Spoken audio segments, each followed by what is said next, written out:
আরামবাগ পৌরমণ্ডলের যে ৪ নম্বর ওয়ার্ড, এই ৪ নম্বর ওয়ার্ডের পুরাতন যে সবজি বাজার, এই সবজি বাজারে আমাদের যে পথচলতি সভা ছিল, পথসভা ছিল, এই পথসভায় আপনারা দেখলেন কিছুক্ষণ আগে যোগদান করলেন মাননীয় সুভাষ কুণ্ডু মহাশয়, বিশিষ্ট সমাজসেবী, এবং তার সাথে সাথে ঘরে ফিরে এলেন, ঘরের ছেলে ঘরে ফিরে এলেন অলোক ধারা। একটা সময় তৃণমূল যাকে চাপ দিয়ে মারধর করে অত্যাচার করে বিজেপি থেকে তৃণমূলে যোগদান করিয়েছিলেন, সেই অলোক ধারা আবার আমাদের পরিবারে পুনরায় ফিরে এলেন। এতে মানুষ একটা জিনিস সিদ্ধান্ত নিয়ে নিয়েছে, সরকার পরিবর্তন করতে হবে এবং 2026 সালে তৃণমূল সরকারকে নির্মূল করার জন্যে ভারতীয় জনতা পার্টির হাত শক্তিশালী করতে হবে। এবং সকলে বুঝে গেছে, আজ 8 বছর থেকে 80 বছর সকল বয়স্ক থেকে বাচ্চা থেকে সকলে বুঝে গেছে যে এই তৃণমূল সরকারকে উৎখাত করতে হবে, না হলে পশ্চিমবঙ্গকে আগামী দিনে যে সোনার পশ্চিমবাংলাটা তৈরি করা যাবে না। একটা সময় যে বাংলা রবীন্দ্রনাথের বাংলা ছিল, স্বামী বিবেকানন্দের বাংলা ছিল, বঙ্কিমচন্দ্র চট্টোপাধ্যায়ের বাংলা ছিল, সেই বাংলাটা এখন তৃণমূল সরকারের আমলে নেই। তাই সরকারকে পরিবর্তন করতে হবে, পশ্চিমবঙ্গকে আবার নতুন গতিতে বিশ্ব মানচিত্রে নতুনভাবে উত্থান করার জন্য ভারতীয় জনতা পার্টি একমাত্র পারবে যে পশ্চিমবঙ্গকে বিশ্ব মানচিত্রে আবার দরবার করতে, নতুনভাবে প্রকাশ করতে। তার জন্যই মানুষ সকলে উদ্বুদ্ধ হয়ে আজকে ভারতীয় জনতা পার্টিতে নতুন করে কিছু মানুষ যোগদান করলেন। এবং আমাদের পুরনো কার্যকর্তা ছিলেন, একটা সময় তিনি তৃণমূলে চলে গিয়েছিলেন, আবার তিনি ঘরোয়া তৃণমূল কার্যালয়গুলো আজ খোলা আছে, আগামী দিন বন্ধ হয়ে যাবে। একটা জিনিস জেনে রাখবেন, 2026 সালের পর এইসব তৃণমূলে গেটটা, দরজাটা খোলার জন্য লোক থাকবে না, তৃণমূল কর্মী থাকবে না। আমরা অনেকদিনই বিজেপির সদস্য, সক্রিয়ভাবে করিনি। একটু লোকগুলো নাও 12 বছর আগে নমস্কার। আনুষ্ঠানিকভাবে সকলের সামনে বিজেপি করছেন, বিজেপি করছে।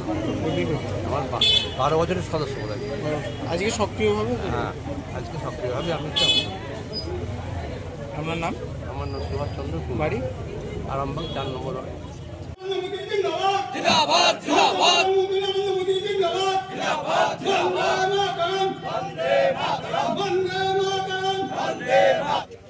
আজকে যে সব হসপিটালগুলো হয়েছে, বড় বড় বিল্ডিং আরামবাগে হয়েছে, সুপার ফেসিলিটি, তার আপনাদের জানানো হয়, তাহলে আপনারা সকলেই হয়তো দেখেছেন, কম বেশি আরামবাগ মেডিকেল কলেজে গেছেন এবং সেখানে চিকিৎসা পরিস্থিতি কি সেটা আপনারা সকলেই দেখেছেন। আপনারাও জানেন হয়তো, তবুও বলবো যে তৃণমূলের কোনো নেতা নেত্রীর যদি শরীর খারাপ হয়, তারাও কিন্তু আরামবাগ হসপিটালে যায় না, আরামবাগ মেডিকেল কলেজে যায় না, তারা কলকাতার কোনো প্রাইভেট নার্সিং হোমে তারা অ্যাডমিট হয়।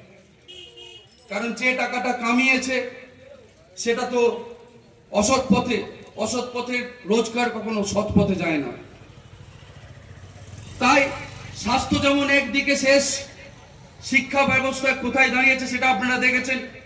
হাজার হাজার মানুষের যোগ্য প্রার্থী, যারা যোগ্য তা অর্জন করেছে পরীক্ষা দিয়ে, কিন্তু তারা চাকরি হারাতে হলো কিছু দুশ্চরিত্র, দুঃশাসক এবং চোরেদের জন্য।